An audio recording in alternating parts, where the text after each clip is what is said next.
Prologue, A Sailor's Tale.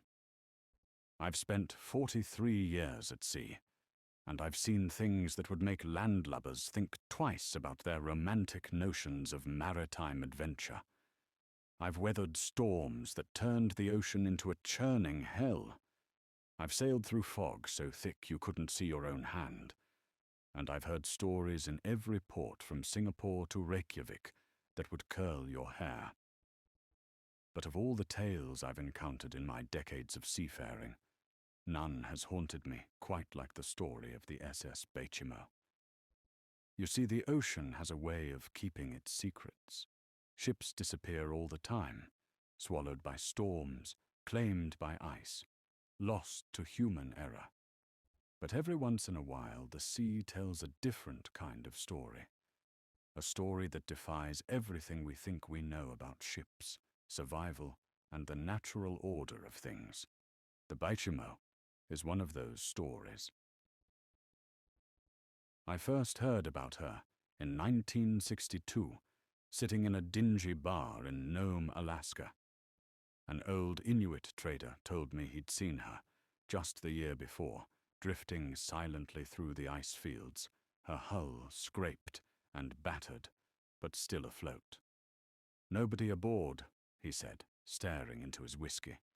"Nobody's been aboard for 30 years, but she keeps sailing." That conversation started an obsession that's lasted my entire career.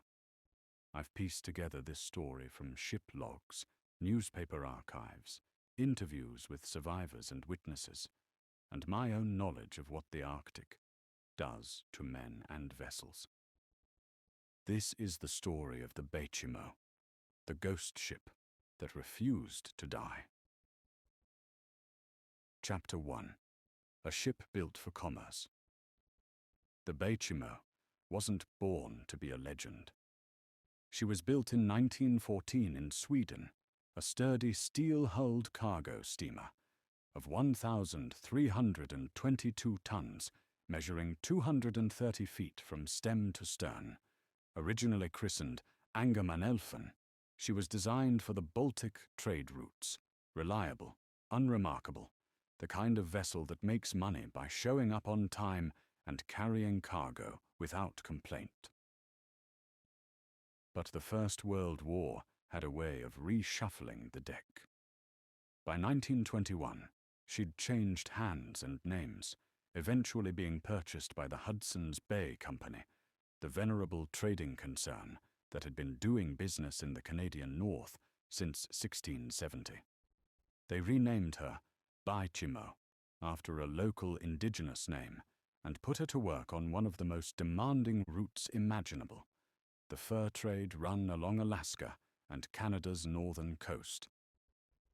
Now, I need you to understand what that meant. This wasn't some leisurely cruise along well-charted waters. The northern coast of Alaska and the Canadian Arctic is one of the most unforgiving maritime environments on Earth. For 9 months of the year, it's locked in ice so thick and so brutal that even modern icebreakers think was reinforced against ice, powered by a reliable steam engine and crewed by men who knew what they were signing up for. For nearly a decade, she made this run successfully, trading European goods and supplies for furs from the Inuit and other indigenous peoples who made their living in those frozen wastes. I've talked to men who sailed on her before her final voyage. They described her as a good ship. Not comfortable, mind you, but solid. She'd groan and creak when the ice pressed in, one old deckhand told me, but she never buckled. That Swedish steel was quality. Her captain during most of her Hudson's Bay service was Sidney Cornwell, a veteran of Arctic waters who knew every treacherous shoal and pressure ridge from Herschel Island to Point Barrow. By 1931, the Baychimo had become a familiar sight along the coast. The indigenous peoples knew her schedule, traders anticipated her arrival, and her crew had developed the kind of confidence that comes from repeated success. That confidence as any sailor will tell you, is when the sea starts paying attention. Chapter 2. The final voyage begins. October 1931. The Baychimo left Vancouver on what should have been a routine run. She was loaded with fur, trading supplies, blankets, tools, rifles, ammunition, food staples, all the goods that would be exchanged for the pelts that kept the Hudson's Bay Company profitable. Captain Cornwell was at the helm, along with a crew of about 40 men. The weather reports were typical for the season: cold, the possibility of early ice, but nothing that raised any particular alarm.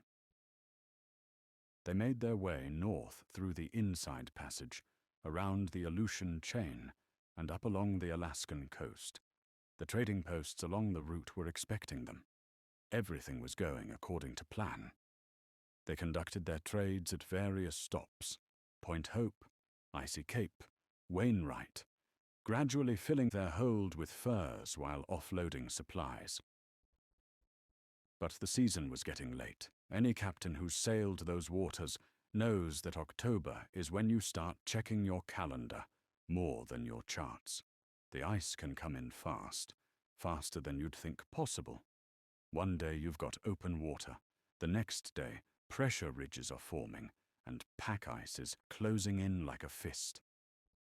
By mid-October, the Baychimo was near Barrow, Alaska, having completed most of her trading run.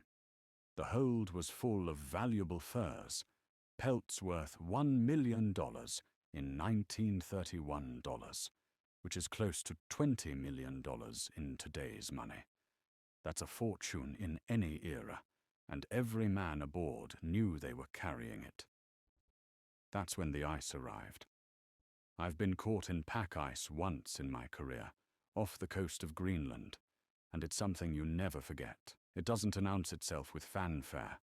You just start noticing that the water looks different, thicker, slower, with those telltale patches of grey slush that sailors call grease ice. Then the chunks start appearing, small at first, then bigger. Before you know it, you're threading through a maze of ice floes, and your ship's bow is crunching through formations that get thicker with every mile. Chapter 3. Trapped in the Ice. Now, getting trapped in Arctic ice wasn't automatically a death sentence, but it was serious. The nearest settlement was Barrow, several miles across the ice.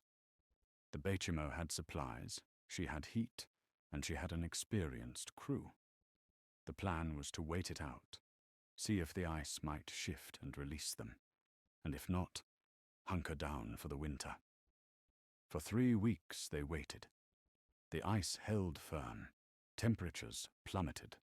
The brief Arctic daylight grew shorter by the day. Captain Cornwell made the decision that probably saved most of his crew's lives. He would evacuate the majority of the men by air to safer locations, while keeping a skeleton crew to guard the ship and her valuable cargo. The Hudson's Bay Company arranged for bush planes to fly men out in small groups. It was risky. Aviation in the Arctic in 1931 was still a relatively new and dangerous proposition, but safer than keeping 40 men aboard a ship that might be crushed by ice at any moment. By late October, the crew had been reduced to 15 men, including Captain Cornwell, who were determined to stay with their ship and her cargo through the winter. They built a shelter on the ice near the ship, a small camp where they could retreat if the Baychimo was damaged by ice pressure. They established a watch schedule. They settled in for what they knew would be a long, dark, cold winter. Then, on November 24th, a blizzard struck. I've been in Arctic blizzards. They're not like storms in lower latitudes. The wind doesn't just blow, it screams. The snow doesn't fall. It flies horizontally, with enough force to strip paint off steel. Visibility drops to 0, and I mean absolute 0. You can hold your hand 6 inches from your face and see nothing but swirling white. The temperature doesn't just drop. It plunges to levels where exposed skin freezes in minutes, and your breath turns to ice before it leaves your mouth. The 15 men huddled in their shelter while the blizzard raged for 2 days. They couldn't see the ship. They couldn't check on her. They could only wait and hope that she was still there when the storm finally blew itself out. When the wind finally died down on November the 26th, Captain Cornwell and his men trudged through the snow, drifts to where the Baychimo had been moored. She was gone. Chapter 4. The First Mystery. Put yourself in their boots for a moment. You're standing on the ice, wind-burned and exhausted, staring at an empty space where a 300-ton ship used to be. The ice hasn't broken, it's still solid beneath your feet. But fast. The crew held a somber discussion about the loss of the ship and her cargo, prepared to make their way to Barrow on foot, and resigned themselves to explaining to the Hudson's Bay Company how they'd lost $1 million in furs. But then, 10 days later, an Inuit seal hunter came across something impossible. The Baychimo, adrift but intact, trapped in ice about 45 miles from where she'd disappeared.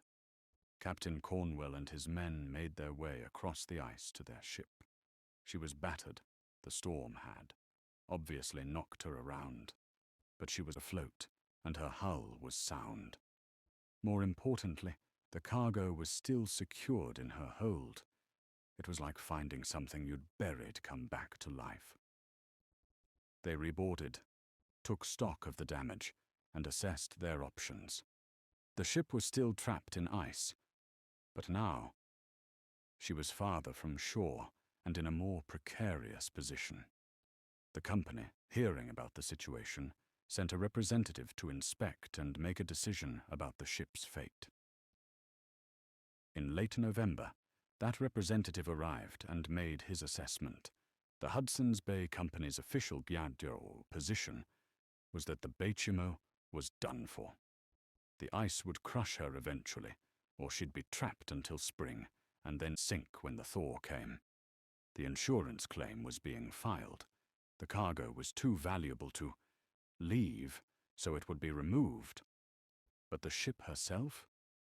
She was a loss. Over several days of back-breaking work, the crew and local indigenous helpers transferred the furs from the Baychimo's hold, hauling them across the ice to safety. It was a salvage operation, pulling wealth out of what everyone assumed was a dying ship.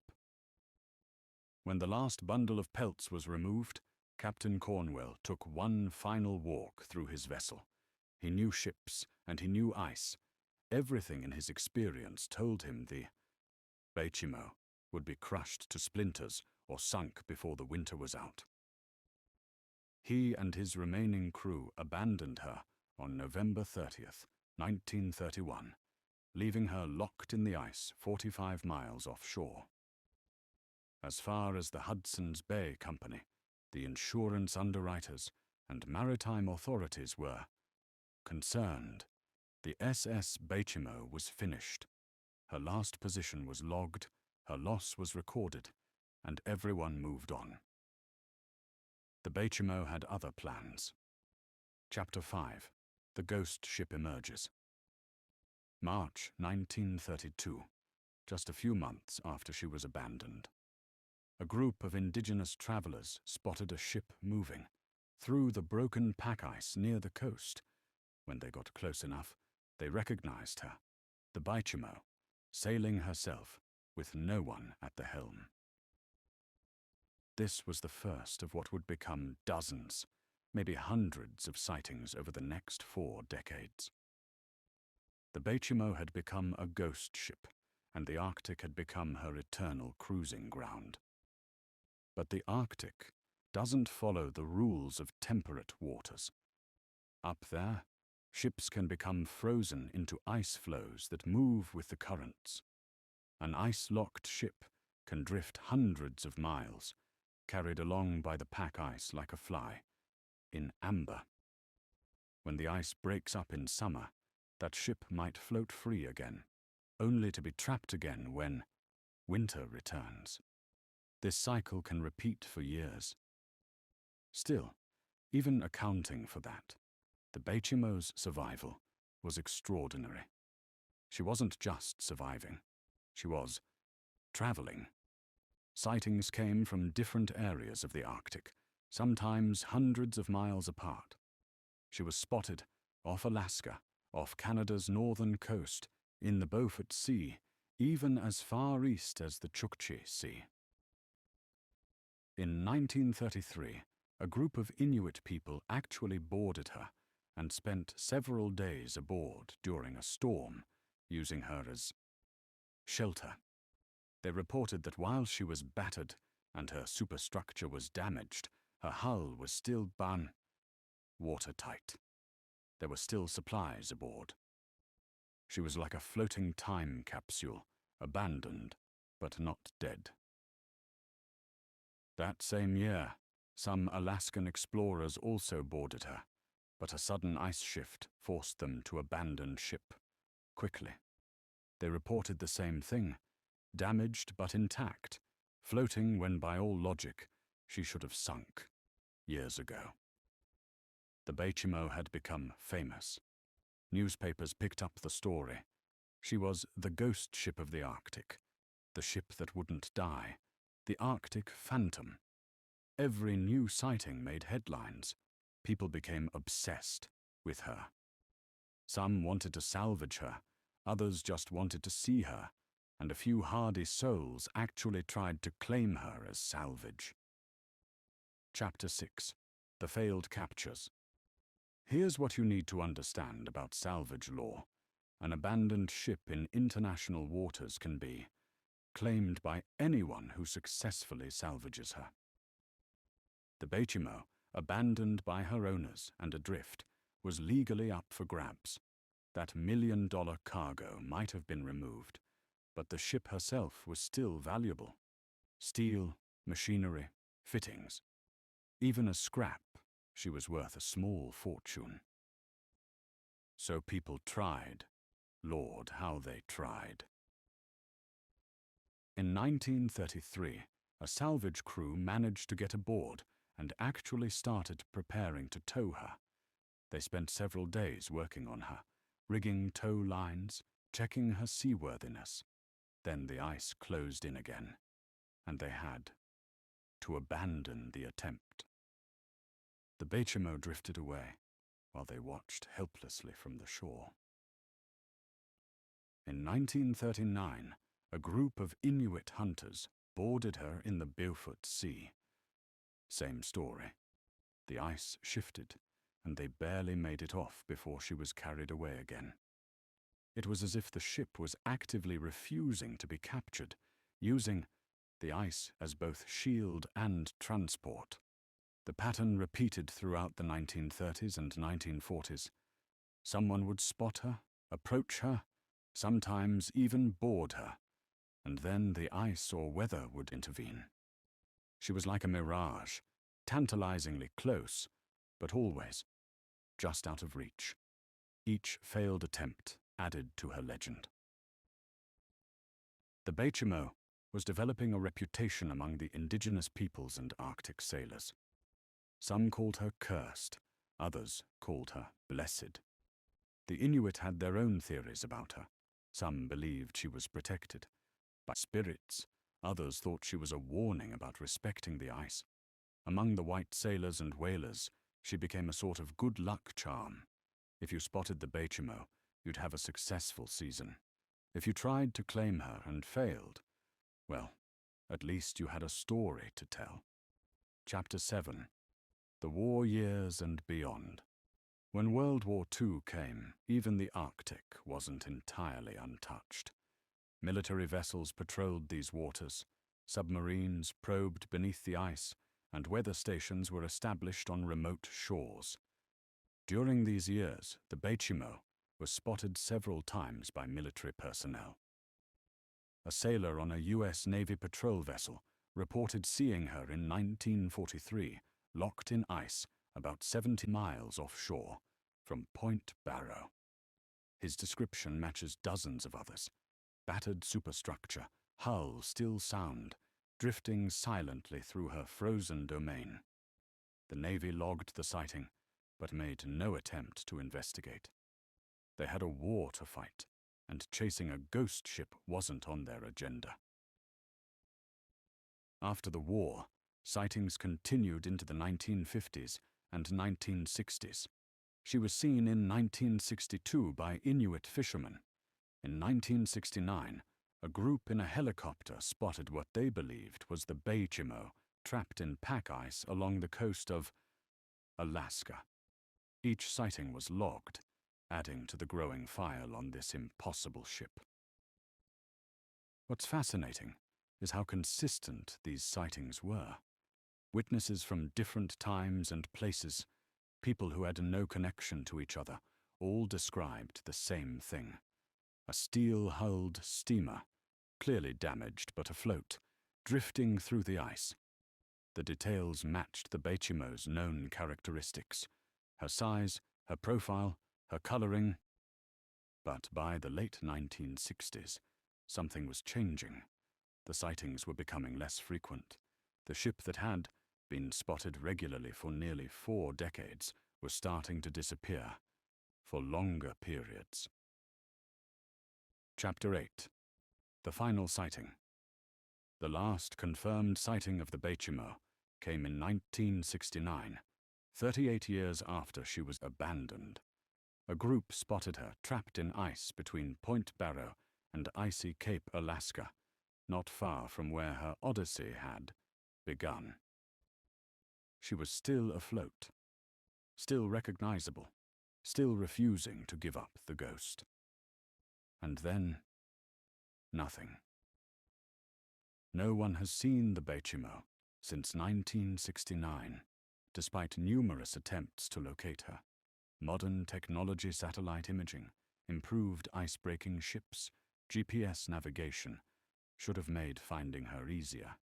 Instead, she simply vanished from the historical record as mysteriously as she'd appeared in it. Another theory is that she's still up there, locked in multi-year ice in some region that's rarely visited or observed.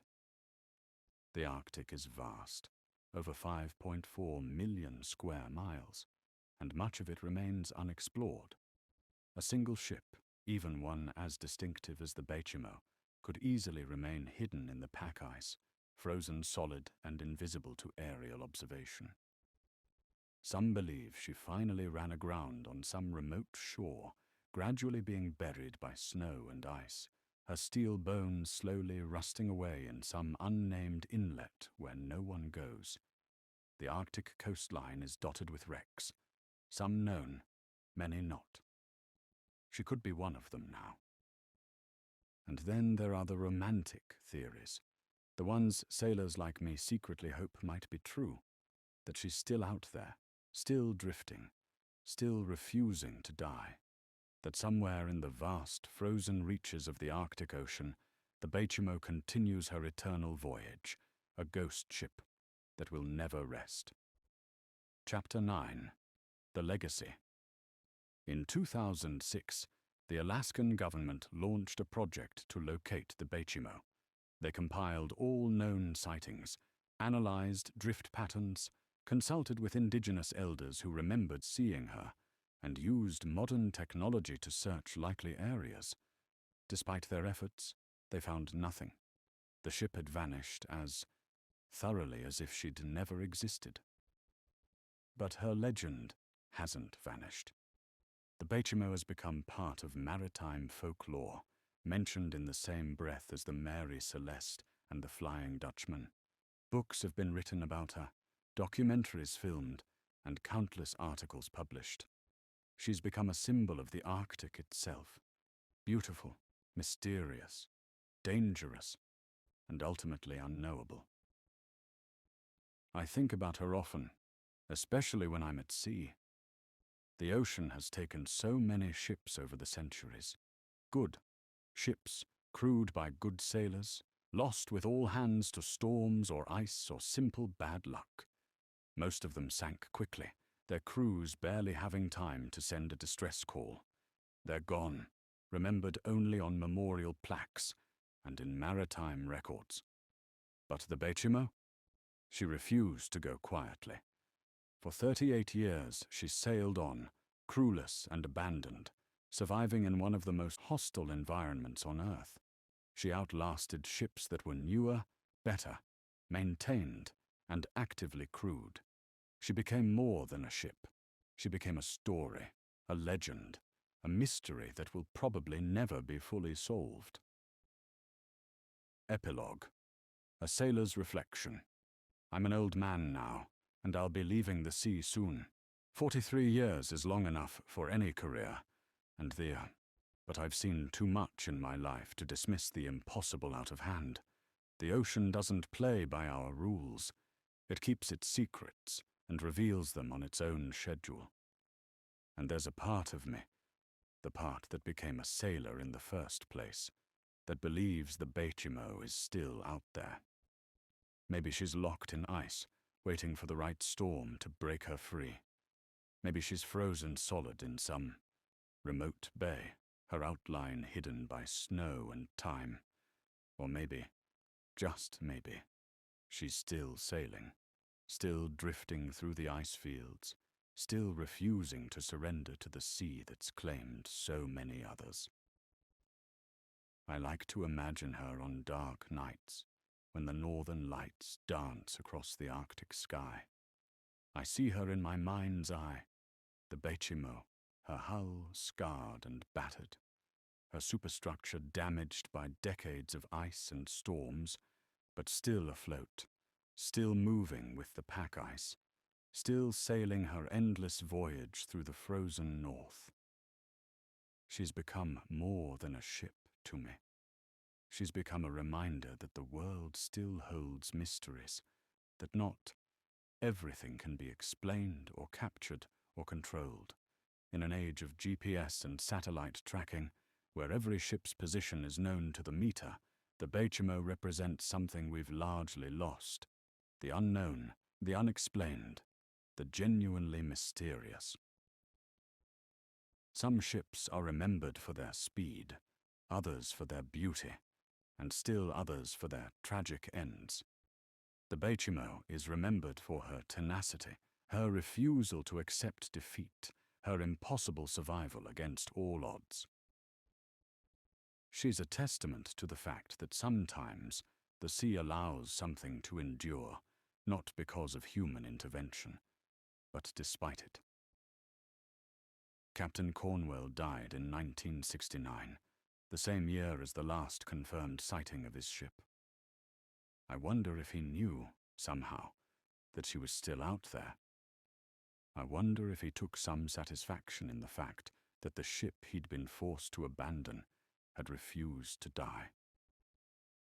As for me, I'll keep looking for her as long as I can, and when I finally hang up my captain's cap and retire to land for good, I'll still watch the news from the Arctic, still read reports of strange sightings and unidentified vessels, because somewhere in my sailor's heart, I believe the Baychimo is still out there, still sailing, still refusing to give up. The sea has many mysteries, but few have captured the imagination quite like the ghost ship that sailed for 38 years without a crew. The Baychimo earned her place in maritime legend the hard way, by surviving when she shouldn't have, by enduring when logic said she'd fail, by becoming more than steel and machinery, and becoming something that lives in our collective memory. And that, I think, is the most any ship can hope for: to be remembered, to be talked about, to inspire wonder and speculation long after her decks have gone silent and her engines have stilled.